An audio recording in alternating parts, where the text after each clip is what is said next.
السلام علیکم دوستانو، شیردل تخنیکی معلوماتي چینل ته ښه راغلاست. زموږ د نن ورځې ټاپک او موضوع د نوي وی اف ډي انورټر د مکمل سیټینګ او سٹارټ کېدو په رابطه باندې ده. او کله چې تاسو نوی وی اف ډي انورټر دا ریسټارټ کړئ او په دې باندې دوستانو بیا د دې ار پی ام 15 تخیجي او په دې باندې یو پارت راځي، نو تاسو څنګه کولی شئ یو پارت د دې ختم کړئ او خپل وی اف ډي انورټر بیا په نورمال ډول باندې وچلوئ. نو دوستانو زه غواړم په دې رابطه ستاسو سره مختصر لنډ او مهم معلومات شریک کړم. نو دوستانو دا ویډیو مه سکپ کوئ، تر اخره پورې ګورئ ترڅو د دې مفیدو معلومات څخه ځانونه برخمن کړئ. نو دوستانو د دې عملیې د اجرا کولو لپاره راځو د وی اف ډي انورټر سکرین ته. اول راځو دوستانو د وی اف ډي انورټر ریسټارټ کېدو ته. اول به دوستانو تاسو خپل وی اف ډي انورټر آن کړئ او د آن کېدو څخه وروسته بیا به د پی جی یعنی د پروګرامینګ بټن به انټر کړئ.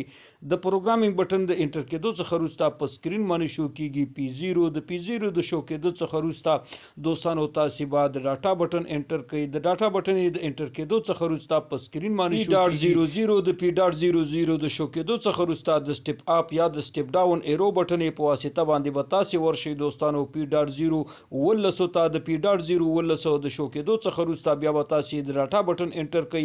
د ډاټا بټن د انټر کېدو څخه وروسته دلته په سکرین باندې شو کېږي 0. نو دلته به دوستانو د 0 په ځای باندې تاسو یو انتخاب کړئ او د ډاټا بټن به انټر کړئ. د ډاټا بټن د انټر کېدو څخه وروسته ستاسو وی اف ډي انورټر په نورمال ډول باندې ریسټارټ کېږي. د ریسټارټ کېدو څخه وروسته کله چې تاسو غواړئ خپل وی اف ډي انورټر آن کړئ، نو ستاسو وی اف ډي انورټر به د 15 فریکانسي پورې ځي او بیا به دوستانو دا ټریپ کېږي. او کله چې ټریپ کېږي نو د وی اف ډي انورټر په سکرین باندې یو پارت شو کېږي. د دې پارت د ختمېدو لپاره به دوستانو تاسو دوباره د پروګرامینګ بټن انټر کړئ. د پروګرامینګ بټن د انټر کېدو څخه وروسته په سکرین باندې شو کېږي P0. د P0 د شو کېدو څخه وروسته تاسو به د سټپ اپ یا د سټپ ډاون ایرو بټن په واسطه باندې ورشئ پی بی پروګرام ته. د پی بی پروګرام د شو کېدو څخه وروسته تاسو به د ډاټا بټن انټر کړئ. د ډاټا بټن د انټر کېدو څخه وروسته په سکرین باندې شو کېږي PB.00.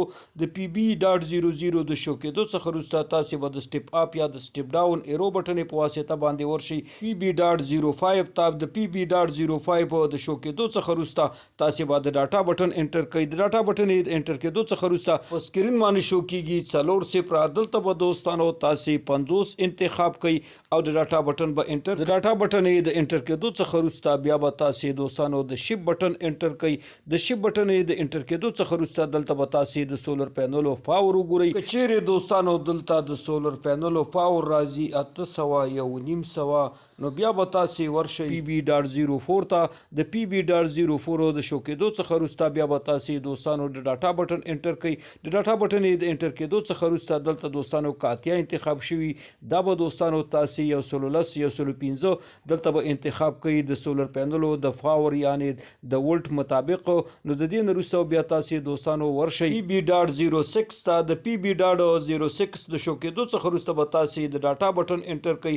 د ډاټا بټن د انټر کېدو څخه وروسته کچېرې دوستانو دلته 0 وي دا به یو کوي او که یو وي دوستانو دا به 0 انتخاب کړئ. د دې نه وروسته بیا تاسو د ډاټا بټن انټر کړئ. د ډاټا بټن د انټر کېدو څخه وروسته تاسو به د پروګرام څخه وځئ. د دې سیټینګونو د سیټ کېدو څخه وروسته تاسو کولی شئ خپل وی اف ډي انورټر څخه په نورمال ډول باندې استفاده وکړئ.